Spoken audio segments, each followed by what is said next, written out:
I'm your host, James Dorsey. Please subscribe to my newsletter and or YouTube channel, where you can click the notification button for more updates. Also, allow me to thank all who have demonstrated their appreciation for my column by becoming paid subscribers. This enables me to ensure that it continues to have maximum impact. Maintaining free distribution means that news websites, blogs, and newsletters across the globe can republish it. If you are able and willing to support the column, please become a paid subscriber by clicking on Substack on the subscription button at www.jamesmdorsey.substack.com and choosing one of the subscription options. Thank you. Take care and best wishes. At first glance, Islamic scholars discussing the religious legitimacy of the United Nations and the nation state sounds esoteric. It's not. On the contrary, it's potentially revolutionary. Religious scholars, led by Nahdlatul Ulama, the world's largest and arguably most moderate Muslim civil society movement in the world's largest Muslim majority country and democracy, hope that the legitimization will counter notions of a caliphate and a transnational Islamic State as an alternative world order advocated by militants such as al-Qaeda and the Islamic State.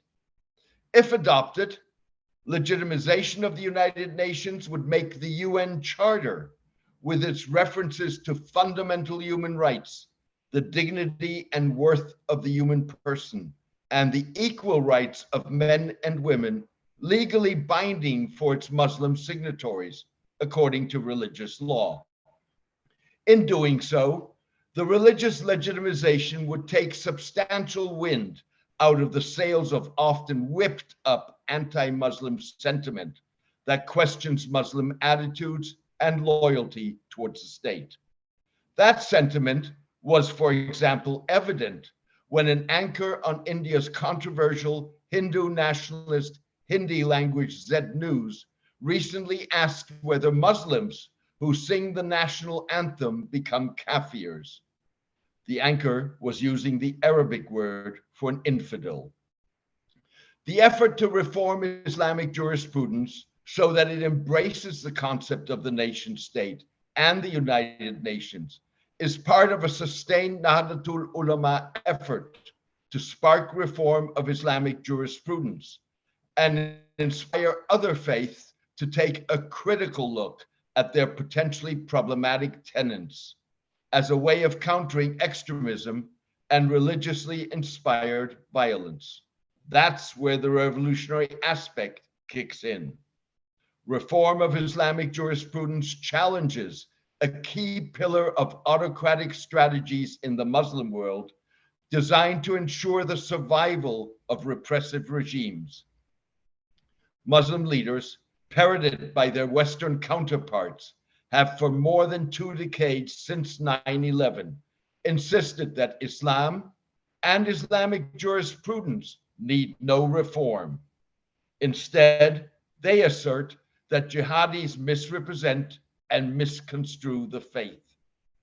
In doing so, autocrats drown out criticism of their brutal, repressive rule that brooks no dissent and potentially provokes violence.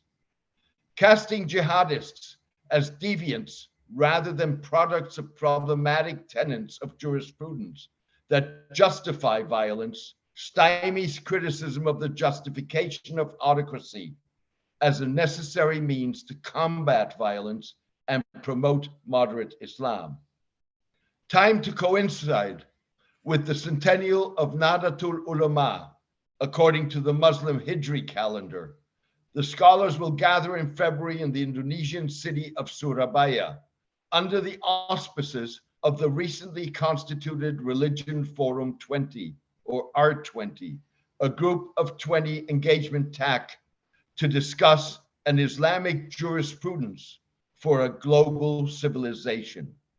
The group of 20 brings together the world's largest economies.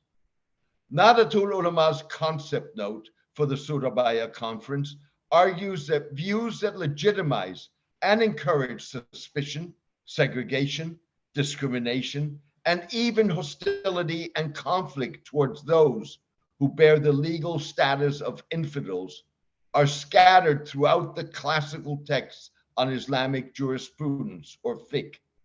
These views are still considered credible and should be practiced to the present day. Muslim groups involved in conflict, including the use of violence and terror, defend their position by citing references from these classical fiqh texts. Potentially, the concept note will put on the spot some of the invited speakers, such as Muslim World League General Secretary Muhammad al-Issa, Forum for Promoting Peace in Muslim Societies President Abdullah bin Bayer, Tabakh Foundation head Habib al-Jufri, and al-Azhar Grand Imam Ahmed al-Tayyib. These men represent autocratic regimes that insist that Islamic jurisprudence needs no reform. Mr. al-Issa's league is Saudi Crown Prince Mohammed bin Salman's vehicle for propagating a socially liberal, politically repressive interpretation of Islam that demands absolute obedience to the ruler. Messieurs bin Bayer and al-Jufri serve the same purpose for United Arab Emirates President Mohammed bin Zayed. Mr. al-Tayyib's al-Azhar is subservient to the government of Egyptian President Abdel Fattah al-Sisi and supported by the two Gulf monarchies. Religious legitimization of the United Nations and the concept of a nation state could have far-reaching consequences for the order of the Muslim world that partially bases its religious justification on the employment by the Organization for Islamic Cooperation, or OIC, of the language of Islamic jurisprudence to empower states. The OIC groups the world's 57 Muslim majority countries. By reforming the jurisprudence, Nahdlatul Ulama would, in theory, introduce guardrails for the incorporation by OIC members of Islamic law into domestic legal systems. By and large, Muslim majority states have used the OIC framework to monopolize the right to interpret Islamic law and bend it to their will.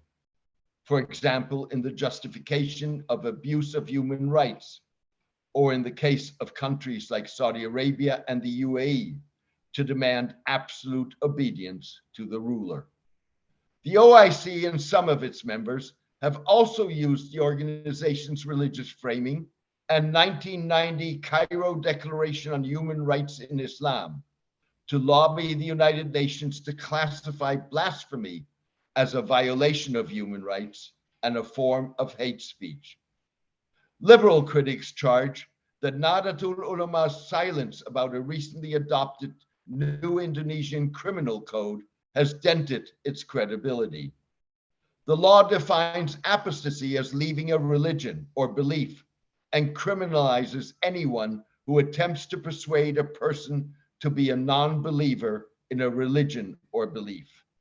It also bans extramarital sex and curbs freedom of expression by, for example, outlawing insulting the president, but puts major limitations on who can file a complaint.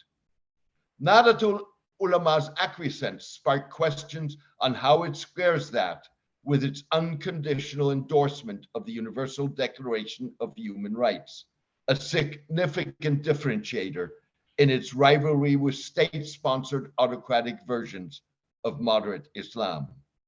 Privately, influential Nahdlatul Ulama sources defend the socially restrictive aspects of the law, but concede that freedom of expression concerns are legitimate. The sources expect the law to be modified in challenges likely to be filed with the Constitutional Court.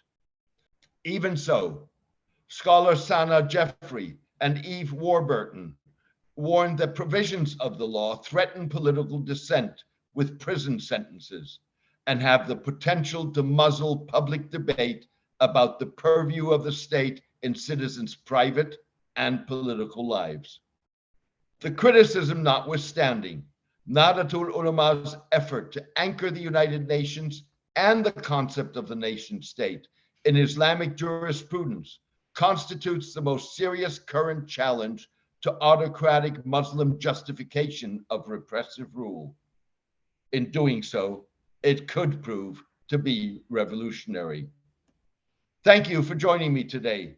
I hope you enjoyed the podcast. Also, thank you to all who have demonstrated their appreciation for my column by becoming paid subscribers. This allows me to ensure that it continues to have a maximum impact. Maintaining free distribution means that news websites, blogs, and newsletters across the globe can republish it. If you are able and willing to support the column, please become a paid subscriber by clicking on Substack on the subscription button at www.jamesmdorsey.substack.com and choosing one of the subscription options. Please join me for my next podcast in the coming days. Thank you. Take care and best wishes.